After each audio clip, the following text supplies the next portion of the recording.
Welcome to another Pirkei Avot shir, and we're now going to be starting Mishna 20, and we're going to do 21 as well, and that will, Bezrat Hashem, finish off chapter 2. So we are dedicating these shiurim in memory of Levy ben Moshe Esther and Elishaviel bat Leah, and also in memory of Rosie bat Moshe Esther. Okay, Michael, what do you have to say? Thank you very much, Rav Mashiach. So in this episode, we're going to actually combine the last two Mishnayot. They're both given by Rav Tarfon.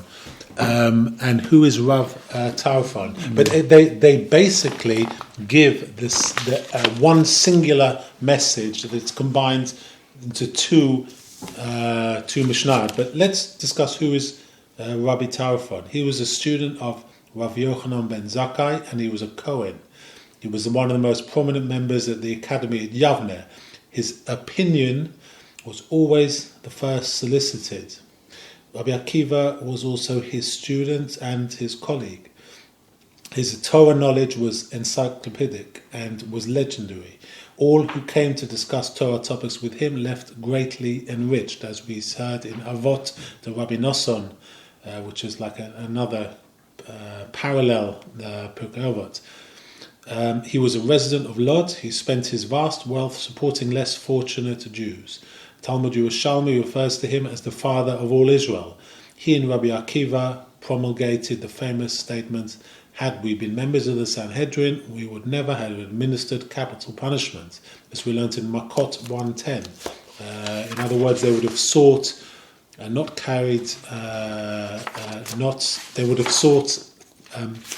to carry out death sentences on technical grounds. Instead, they would have administered the sentence of life imprisonment. So, how does the first of these two Mishnayot that are in Rabbi Tarfon's name, how they start? Rabbi Tarfon Omer, Hayom Katzar, V'hamlacha Meruba. The day is short and the work is great. V'ha'po'alim atzelim. And the workers are lazy. V'hasachar haubeh, and the reward is great. U'ba'al habayit dochek, and the master of the house is insistent.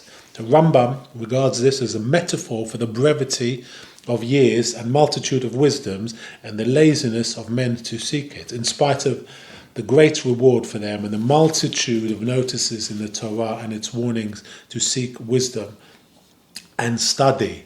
So that's very true. You know, this time we have on earth is extremely short. If you consider the history of the world, it's a tiny, tiny fraction of our singular lives. So there's a lot of work to do, and also sometimes we waste a lot of our lives before we realize what the importance of the Torah and being a servant of Hashem is. You can waste half your life, really, until you come to that point where you realize what is important. So you've already cut down a very short period of time into even shorter period of time. And if you think about it factually, if the world, let's say, approximating it at 6,000 years, let's say from creation till now, a person lives, 80, 90 years, that's 1.5% of the span of human history. That's really, it's like, it's hardly a footprint. It's hardly a footprint, and then we think we know all the answers to history. We think we know the failures of the past. We know how to safeguard for the future. Well, we definitely don't know how to safeguard for the future when it comes to terms of in terms of ecology. But just to say that the human individual footprint in the theatre of history is extremely brief. Yeah, very true.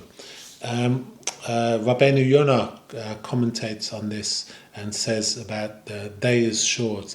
These he refers to, the day is short, these are a person's lifetime, these are a person's days, which are short compared to the Torah. As it is said about the Torah, its measure is longer than the earth and is wider than the sea, and none can reach down to its end. So he's telling us that you can strive to learn, but you'll never really complete everything. So don't expect that the completion is the goal. The real the positive thing is to involve yourself in learning Torah and studying its ways. And he continues, this is what is said in Shemot Rabbah, that the 40 days that Moshe Rabbeinu stood at Mount Sinai, he didn't sleep. There was a parable relevant to this about a king that said to his servants, measure gold coins from now until tomorrow, and everything that you measure will be yours. How can he sleep? And will he not lose very much if he does sleep? So Moshe Rabbeinu also said, if I sleep, how many pearls of words of Torah will I lose? All the more so that we should not give sleep to our eyes, nor slumber to our eyelids. So that's very interesting. It's telling us that our time here is very short. There's a tremendous amount of work to do.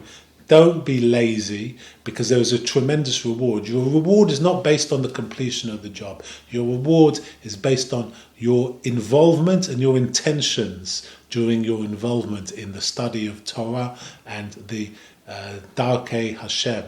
And Hashem is also, insistent that you better yourself, that you create the best version of yourself possible, because this is important to Hashem, to purify your soul and to keep your soul holy, and to build yourself a levush yamim, a robe of days. That's all your deeds.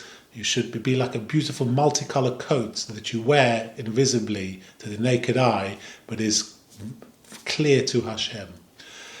So that's Mishnah 20. Let's move on to Mishnah 21, which is the second part of his statements. Hu haya omer, lo alecha hamla'acha ligmor. It is not your duty to complete the work. V'lo ata ben chorin levatel memena, and also you are not free to abstain from it. Im lamadta Torah harbe, if you study much Torah, not nim lacha schar harbe, they will give you a great reward. V'ne'aman hu ba'al malachtecha she'eshalem lacha schar po'olatecha, and your employer Hashem is trustworthy to pay the wages of your work. V'da'a matan sacharan shel tzadikim la'atid lavo, and know that the reward for the righteous is for the future. So he's telling us it's not your responsibility to finish the work. In other words, like Rabbeinu Yonah says, it shouldn't come to your mind to say, I'm not broad-hearted or studious enough that I cannot finish it. And so what advantage is there in toil, and what will be my exertion benefits?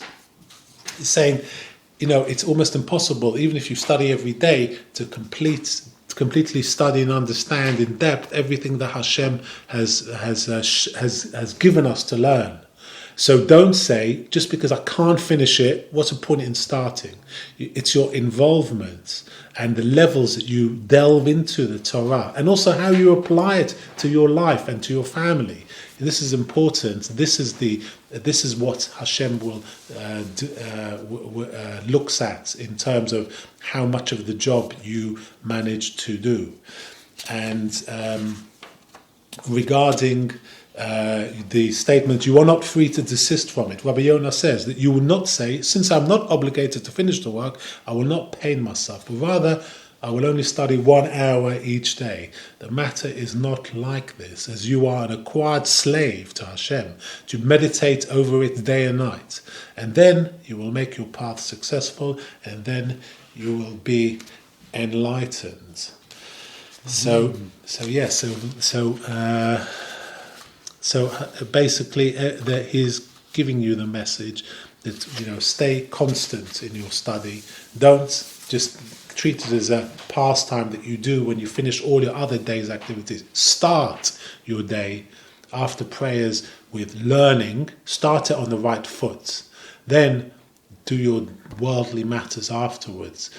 Know that the time that you involve in your studies will be rewarded greatly, even though that's not the reason why you should be doing it. He's telling you, just know that there will be great reward, as he says, and your employer is trustworthy to pay the wages for your work.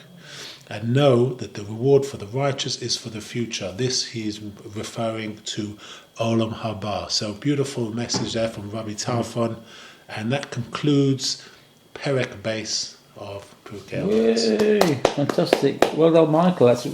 amazing. It's been really exciting, these first two prakim. So next time we convene, Bezrat Hashem, we'll start the third perek, and that starts with a very interesting character called Akavia ben Mahalalel, who has a whole huge backstory behind his life. So with that, we'll conclude this episode, and Bezrat Hashem will be back next time, and we'll start the third perek. Have a wonderful and safe week.